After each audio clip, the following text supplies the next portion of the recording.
Hello everyone, good morning all of you. Yesterday we learned about lesson number 9 Up You Go. So today we will continue this lesson. Okay.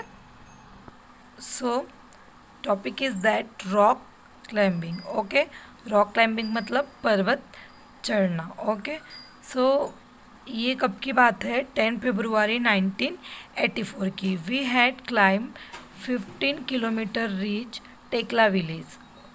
It was at a height of 1600 meters, or Rasak had all that we may need: food packets, water bottle, rope, hook, plastic sheets, diary, torch, towel, soap, and Wichita's visual, glucose, jaggery, chana, and some other snacks.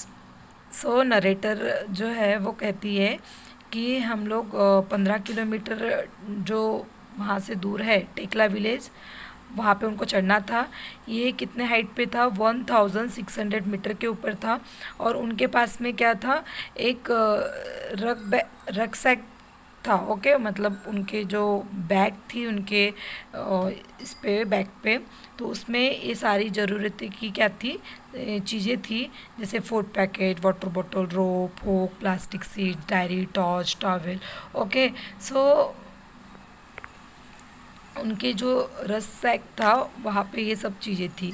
We should we could see fruits and vegetables growing in the steppe fields. We saw Colonel Ram Singh standing on a 19 meters high flat rock with the pegs and rope. तो उन्होंने देखा कि जो राम सिंह था वो 90 metres high flat पे खड़ा था. He had been told to first observe the rock carefully and identify holds. उन्होंने कहा था कि पहले आप रोप को देखिए, उसके बाद में क्या किए, उसको ऑब्जर्व करके केयरफुली होल्ड करना है. Place where we can not put our hands and feet. Today I was not going to back out. I stood first in the line.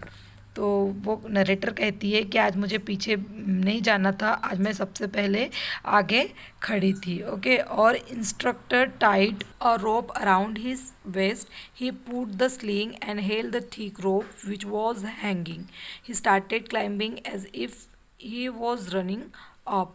Okay. So जो उनके इंस्ट्रक्टर थे उन्होंने क्या किए, उन्हें टाइट किए अपनी रोप को और अपने वेस्ट से, और वो कहाँ पे स्पीड से चढ़ने लगे. ओके.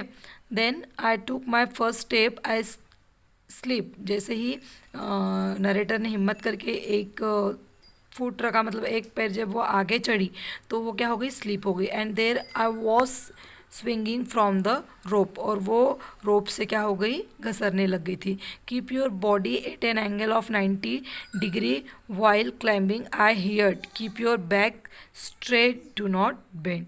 तो उन्होंने सुना कि वैसे ही जो उनके जो इंस्ट्रक्टर है उन्होंने कहा कि अपनी बॉडी को 90 डिग्री एंगल में रखिए. Keeping this in mind I imagine the rock as a flat ground and I started to climb up. Again while coming down we had to use the rope in a special way called rappelling. I did with the same fearlessness.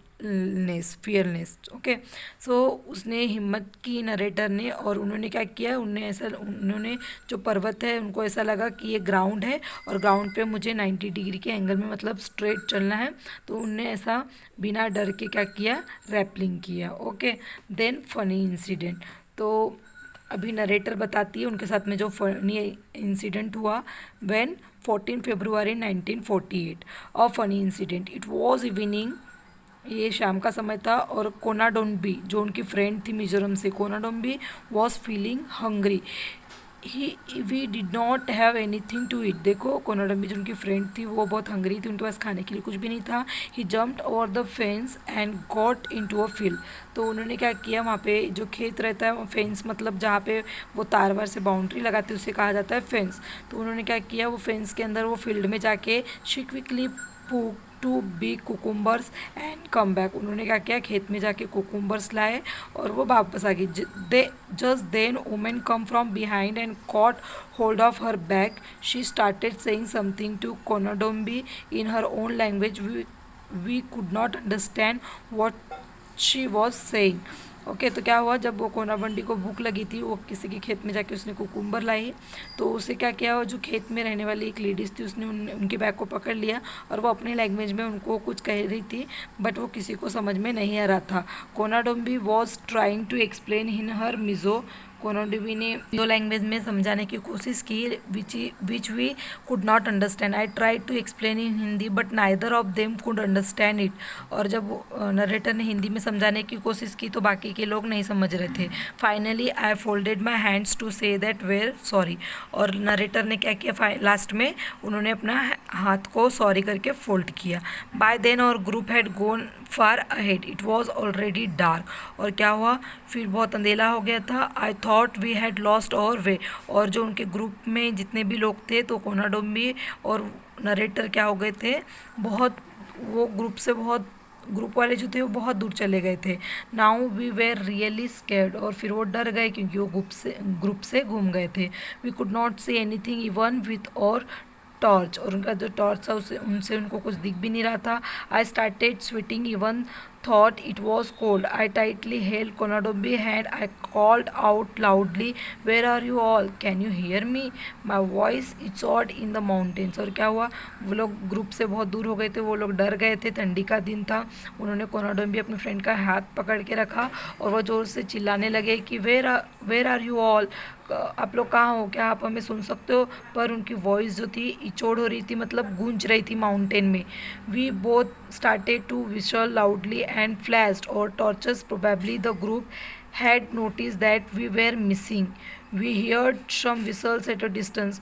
उनके group को पता, वो torch narrator और वो we shall बजा रही थी, गाना बोल रही थी, और उससे ग्रुप वालों को पता हो गया था कि ये लोग दोनों मिसिंग है। Understood the singer, we held each others hand tightly and waited. Konadombi felt that we should keep talking, she started singing a Mizo song loudly. और जो उनकी फ्रेंड थी कोनाडोम्बी, उन्होंने कहा कि हमें कुछ बोलते रहना चाहिए, तो उन्होंने क्या किया, सॉन्ग अपनी लैंग्वेज में, मिजो लैंग्वेज में उन्हें सॉन्ग बोलने लगे। After some times we saw some coming towards us, at last we were with the group again. और लास्ट में उन्होंने क्या देखा कि कोई उनकी तरफ आ रहा था और वो अपने ग्रुप से मिल चुके थे। Okay, after then next topic, a special guest. After dinner we met a special guest, Bachendri Pal. She had just selected as a part of the team climb mount Everest. जो इन्होंने एक दिन क्या हुआ, 15 फरवरी 1948 को क्या हुआ कि एक गेस्ट से मिले रात में, जो जिनका नाम क्या था, बचेंद्री पाल। क्या नाम था, बचेंद्री पाल। तो वो भी एक टीम की, वहाँ क्लाइम माउंटेन एवरेस्ट की टीम में शामिल होने के लिए आई थी और वो सिलेक्ट भी हो गई थी। She had come back to seek the blessing of Brigadier Gansing. It was happy evening. We were all singing. Bachendri Paul also joined us in singing and dancing on the famous Padi song, Bedu Pakko Bara Masha Kafal Pakko छेता मेरी छलिया। तो ये जो song था उनके language में, तो वहाँ पे वो गाना गाने लगे, डांस करने लगे, और उनके सर भी थे। At that time we had no idea that Bachendri would become the first Indian women to reach Mount Everest and create history. तो वो जो बचेंद्री पाल थी, तो उनको ये नहीं पता था कि यही पूरे इंडिया की पहली माउंट एवरेस्ट पे चढ़ने वाली वुमन बन जाएंगी, हिस्ट्री क्रिएट हो जाएगी। कैंप इन द स्नो, अब 18 फरवरी 1940 की बात है ये। We were standing at the height of 2134 meters. We were to spend a night here. Everyone was busy trying to put up the tent. देखो क्या हुआ है, एक बार ये 2134 मीटर पे स्टैंड थे, खड़े थे, वहाँ पे उनको रात गुजारना था। सब लोग सोच रहे थे कि हम यहाँ पे टेंट कैसे बनाएं। We use double layer plastic sheets for the tent and for the ground. और उन्होंने क्या यूज़ किया, प्लास्टिक सीट का, डबल प्लास्टिक सीट्स का यूज़ करके उन्होंने टेंट बनाने की कोशिश की। The air between the layers would help the keep us warm. और जो एयर थी वहाँ की लेयर, तो वो क्या कर रही थी, उनको गर्माहट दे रही थी। We put in the pegs and began to put up the tent as we tied from one side the wind flew in the tent from the other side. After quite a lot of pulling and tugging we manage to get the tent up and then we dug a drain around the tent. देखो क्या हुआ, जब उन्होंने tent बनाने की कोशिश की तो क्या हो रहा था कि एक साइड से अगर वो टाइट कर रहे थे तो दूसरे साइड से निकल जा रहा था हवा की वजह से। फाइनली बहुत दिन के बाद में क्या हुआ, उनका टेंट बन गया था। We were feeling very hungry, और उसके फिर उनको बहुत भूख लग गई थी। We collect some firewood and stones and to make a chulha and cook some food. उन्होंने वहाँ पे कुछ स्टोन लकड़ियाँ उन्होंने कलेक्ट की और उन्होंने एक चूल्हा बनाया और उन्होंने कुछ फूड कुक किया। After the meal we collect all the waste in a bag to clean the camp site. और खाना खाने के बाद उन्होंने जितना भी वहाँ पे चीज़ें थी ख़राब तो उन्होंने वेस्ट था उन्होंने क्या कर दिया, वहाँ पे क्लीन कर दिया। Soon we got into our sleeping bags. I was not sure if I would be able to sleep in it. उसके बाद वो सोने गए तो उनकी जो स्लीपिंग बैग थी तो उन्हें ऐसा लग रहा था कि हम स्लीपिंग बैग पे सो पाएगी कि नहीं। वुड इट बी कंफर्टेबल, मतलब ये कंफर्टेबल होगा कि नहीं। Would I not feel cold, but the bags were filled with soft feathers which help in keeping us warm. We were all very tired and so very soon we fell asleep. क्या हुआ कि उनकी जो sleeping bag थी उन्हें ऐसा लग रहा था कि इसमें ठंडी लगेगी या नहीं, पर वो जो सॉफ्ट फीदर से बना हुआ था तो वो बहुत गर्म लग रहा था और सब लोग थके हुए थे इसलिए जल्दी ही सो गए। Okay, next morning we wake up and found that it was snowing. जब वो दूसरे दिन उठे तो उन्होंने देखा कि वहाँ पे बहुत स्नोविंग मतलब बर्फ़ थी। ओके, जहाँ वहाँ बर्फ़ गिर रही थी। White soft fluffy snow flakes were gently falling. Wow, it was so beautiful. The plants, the trees, the grass and the mountains, everything look white. क्या हुआ था कि स्नोविंग होने की वजह से तो उनको बहुत अच्छा लग रहा था, बहुत ब्यूटीफुल लग रहा था। जो प्लांट थे, झाड़ थे, ट्री थे, ग्रास थे, सब बर्फ़ से क्या हो गए थे, बर्फ़ गिर गया था सबके ऊपर। एवरीथिंग लुक वाइट, और बर्फ़ की वजह से सब पूरा वाइट दिख रहा था। Today we were to climb higher to 2700 meter. और आज उनको कहाँ चढ़ना था, 2700 मीटर के ऊपर चढ़ना था। We walk carefully on the snow with the help of stick. और उन्हें स्टिक का हेल्प करके वो केयरफुली क्या कर रहे थे, चढ़ रहे थे। It was difficult because we kept slipping. पर बर्फ़ की वजह से क्या हो रहा था, वो बहुत डिफ़िकल्ट हो रहा था, वो स्लीप हो रहे थे। By afternoon we had reach snow covered the mountain. We enjoyed throwing snowballs at each other and making big snowman. और वो चलने लगे, वो कैसे भी by afternoon we had reach the snow cover. और आफ्टरनून तक वो कहाँ चढ़ गए, ऊपर चढ़ गए थे माउंटेन पे। वी इंजॉय, उन्होंने क्या किया, एक दूसरे पे वो बर्फ़ का गोला बना के एक दूसरे पे थ्रो कर रहे थे। Then last day at camp. So ये 21 फरवरी 1984 की बात है, लास्ट डे था नरेटर का, संगीता का। We were getting ready for the camp fire. उनका कैंप फायर के लिए रेडी हो रहे थे। Each group present a programme. लास्ट दिन था तो हर ग्रुप ने प्रोग्राम अरेंज किया था। We were enjoying telling jokes, कोई जोक सुना रहा था, कोई लॉफ कर रहा था। Some singing and dancing around the camp fire. Camp fire में कुछ लोग गा रहे थे, कुछ लोग जोक सुना रहे थे। Soon it was midnight. Brigadier Gyan Singh got up and called me. और क्या हुआ, उस दिन रात में जो ब्रिगेडियर ज्ञान सिंह थे उन्होंने उनको बुलाया।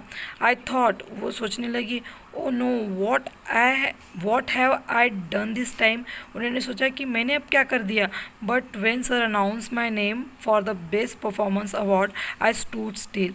बट उन्हें जैसे पता चला कि उनको बेस्ट परफॉर्मेंस अवार्ड दिया जा रहा है तो वो खड़े ही रह गए। He blessed me and tears of joy roll down my face.